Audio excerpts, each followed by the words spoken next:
수강생 여러분 안녕하세요. 한국의 산업혁명 강좌를 맡은 박이택입니다. 이번 강의는 5번째 강의로 고도성장 체계라는 주제로 강의를 시작하겠습니다. 먼저 이번 강의의 내용에 대해 말씀드리겠습니다. 이번 강의에서 다룰 내용은 크게 4가지입니다. 첫째는 고도성장의 조건입니다. 한국은 고도성장을 경험했는데 여기에서는 한국이 고도성장을 할 수 있었던 조건에 대해 살펴볼 것입니다.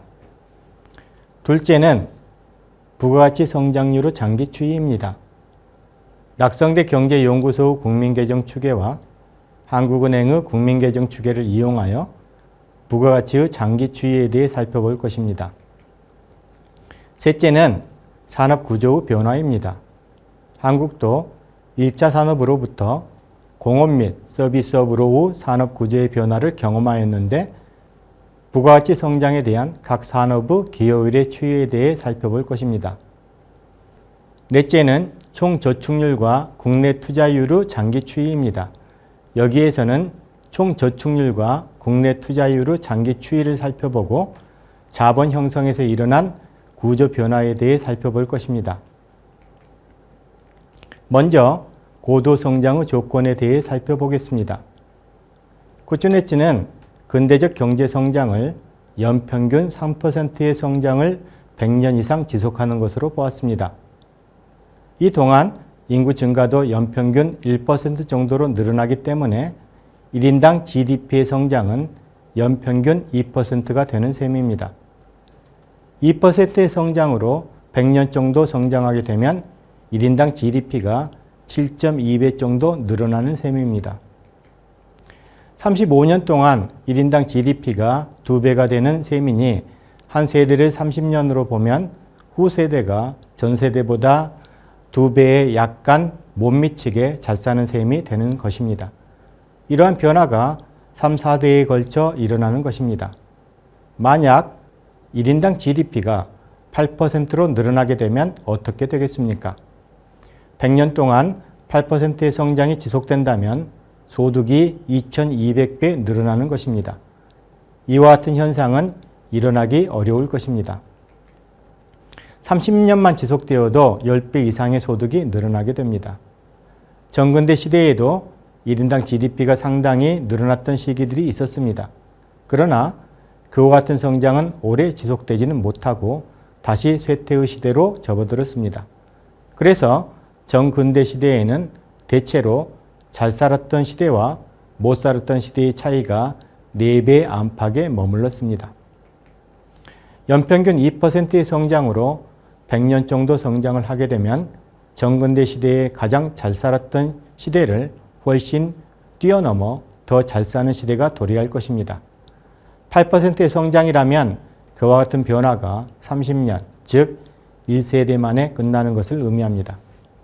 일본을 비롯하여 동아시아 닉스라 불리는 한국, 대만, 홍콩, 싱가포르는 이와 같은 고도성장으로 한 세대 만에 서구에서 100년에 걸쳐 이룩한 근대적 경제성장의 성과를 달성하였습니다. 이와 같은 고도성장을 달성하게 된 것은 당시 선진국과의 격차가 매우 컸기 때문에 가능하였습니다. 선진국이 축적한 과학과 기술적 지식을 흡수하면서 빠르게 성장할 수 있었던 것입니다. 이것을 후발성의 이익이라고 합니다.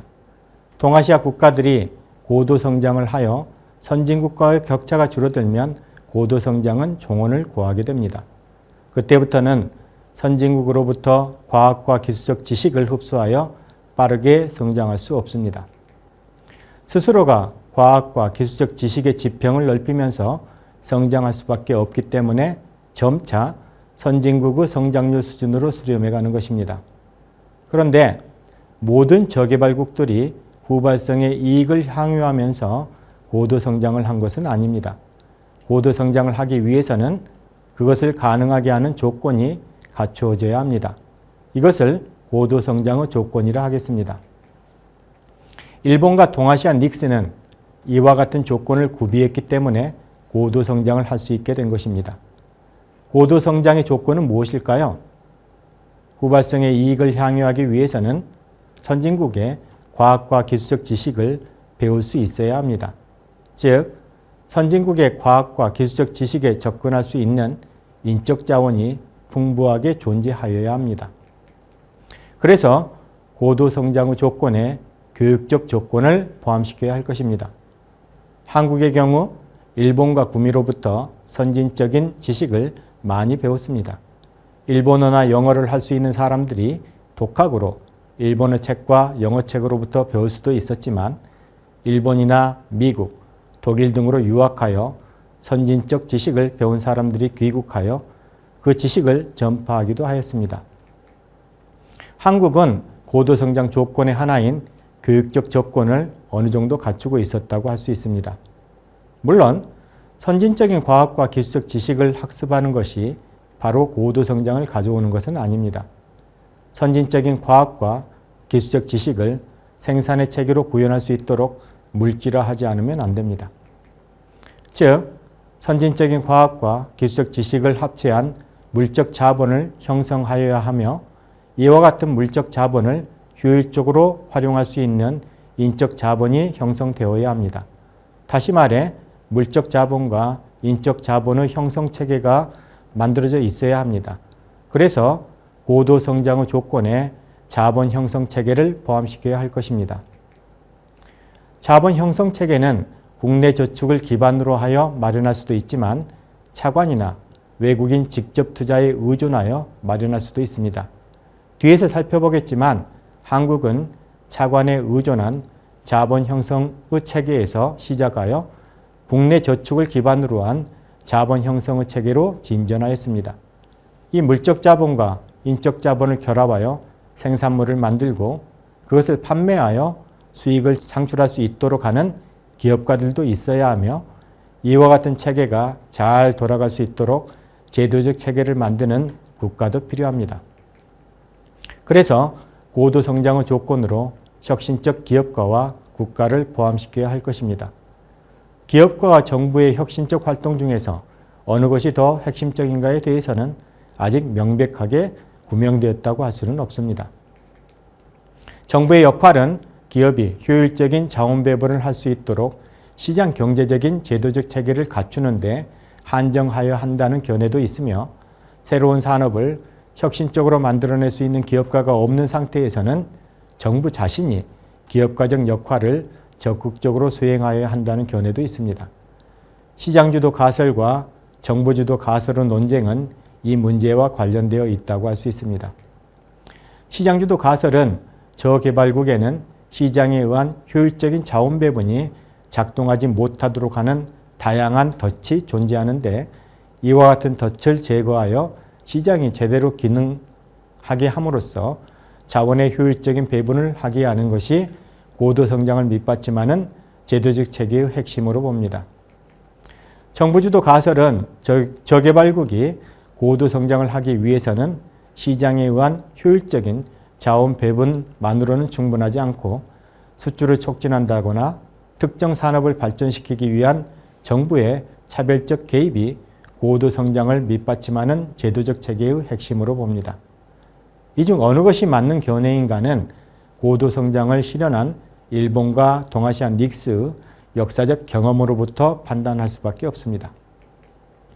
한국의 경우에 수출 촉진이나 특정 산업의 발전을 위한 정부 차별적 개입이 존재하였다는 점을 부정할 수는 없습니다.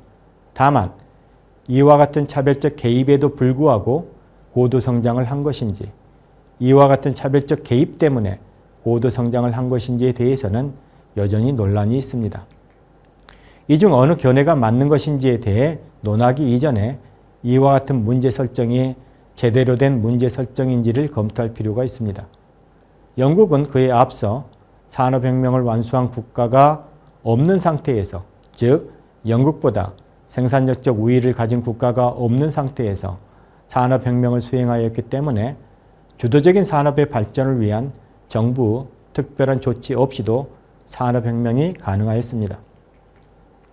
그러나 영국을 제외한 유럽의 후발 국가들은 이미 산업혁명을 완수하여 생산력적 우위를 가진 국가가 선지하는 상황에서 산업혁명을 수행하여야 했습니다. 생산력적 우위를 가진 국가가 존재하기 때문에 자국의 유치한 산업이 경쟁력을 확보할 때까지 국가의 보호주의적 조치가 필요하다는 견해가 제기되었습니다. 앞서 고찰한 바와 같이 유럽의 후발 공업국가들은 영국의 산업혁명을 가능하게 했던 유럽 플랫폼을 공유하고 있었기 때문에 보호주의적 조치만으로도 산업혁명이 가능하였다고 생각됩니다. 그러나 20세기 후반 고도성장을 실현한 동아시아 국가들은 유럽 플랫폼을 공유하고 있지 않았기 때문에 유럽의 후발 공업국가들이 했던 것처럼 보호주의적 조치만으로는 산업혁명이 가능하지 않았습니다.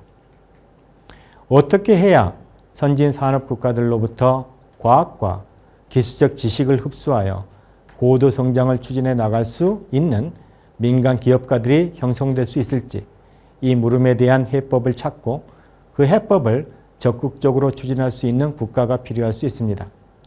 이 물음에 대한 해법은 20세기 후반 고도 성장을 실현한 국가들로부터 찾아야 하는데 고도 성장을 실현한 국가들이 만들어낸 해법이 동일하지는 않았던 것으로 보입니다. 자신의 초기 조건과 지경학적 조건을 고려하여 그에 부합한 해법을 마련한 것으로 보입니다. 한국의 경우에 정부는 어떠한 해법을 찾았고 그 해법을 어떻게 실현시켰을까요? 이것이 한국의 고도성장 체계의 비밀을 추구하는 사람들이 밝혀야 할 과제라 할 것입니다. 이번 시간은 고도성장의 조건에 대해 살펴보았습니다. 다음 시간은 한국의 고도성장의 추이를 부가가치의 연평균 성장률을 통해 살펴보도록 하겠습니다.